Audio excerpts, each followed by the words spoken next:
Hello, Virgo, Sun, Moon, Rising, and Venus signs. Kamusta po kayo? Sana po ay nasa mabuti kayong kalagayan.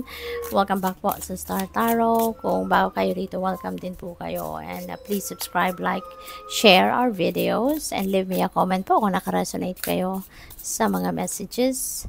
Pauna mensahe po ninyo is for general life. We have 8 of inspiration. Ayan, so mabilisan or nagmamadali, no? Siguro ngayon ang mga kaganapan sa buhay ninyo.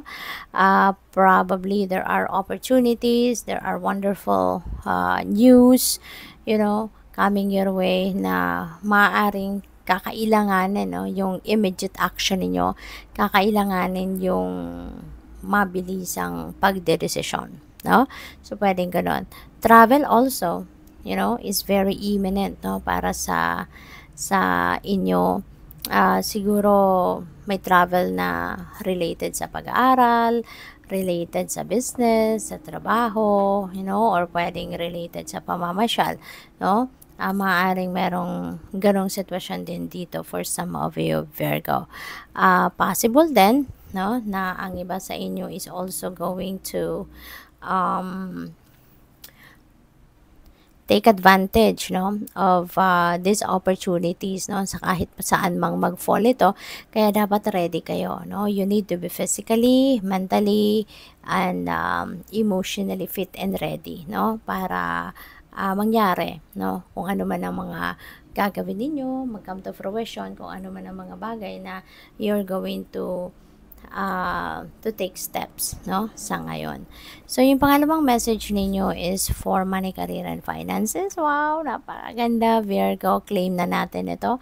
Ipagpasalamat na natin ito. Okay? Para dumating, no? Talagang ibigay sa atin.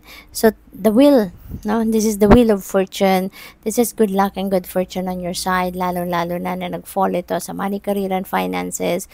So, saswertehin kayo sa trabaho, sa karera ninyo, sa negosyo ninyo, sa pera ninyo.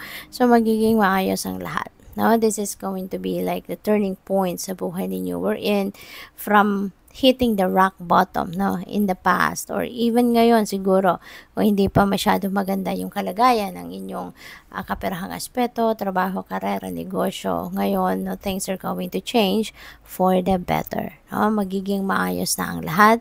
This is divine intervention. The divine universe is going to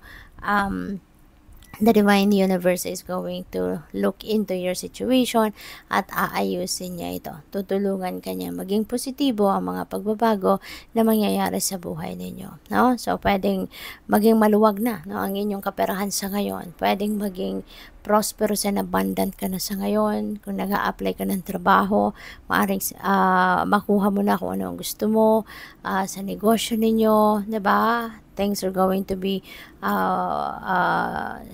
smooth sailing na, 'di ba? Yung career ninyo, maaaring magsisimula ng sumipayan sa ngayon. So, napakaganda, no? This is good fortune and good luck. Kaya magiging maganda, maayos, no? At maluwag, no, ang inyong kaperahang aspeto sa ngayon. At saka, no, kung tumataya din kayo sa mga game of chance, no? Kung merong hindi ko naman ina-advocate, no, sa inyong lahat, no, yung gambling. Pero kung, no, nag-gamble kayo, no, kung tumataya kayo sa kunyari lottery, mga ganon. So pwede rin, no, na dumating sa inyo yung swerte sa ngayon. Oh my God, the sun, napakaganda. Napakaganda. Even sa relationships, no, siswertehin kayo. Even sa relationships, you're going to be very happy. Things are going to run smoothly, magiging maganda, maayos, successful ang relasyon ninyo, no? Magiging harmonious, loving, 'di ba? Magkakaroon ng peace, no? Magkakaroon kayo ng enlightenment, magkakaroon kayo ng clarity. So things are going to work perfectly well para sa iyo, no, pagdating naman sa inyong mga relationships. Kaya in general, no, napakaganda na magiging sitwasyon ninyo. So good luck. So tingnan natin kung ano pa ang final message ninyo. And before I go on, I would like to say thank you sa lahat ng mga nag-subscribe na sa aking channel. Thank you very much for your support. Sa mga hindi nag-skip ng ads, thank you. At sa mga nagsisend ng donasyon, no, through super thanks, maraming salamat po for your generosity and for your support sa channel. Thank you. And open na rin po ako, no, yung channel, open na rin for memberships kung interested ang iba sa inyo. Overthinking can spoil the magic, no? Kaya importante na kalma lang. Okay?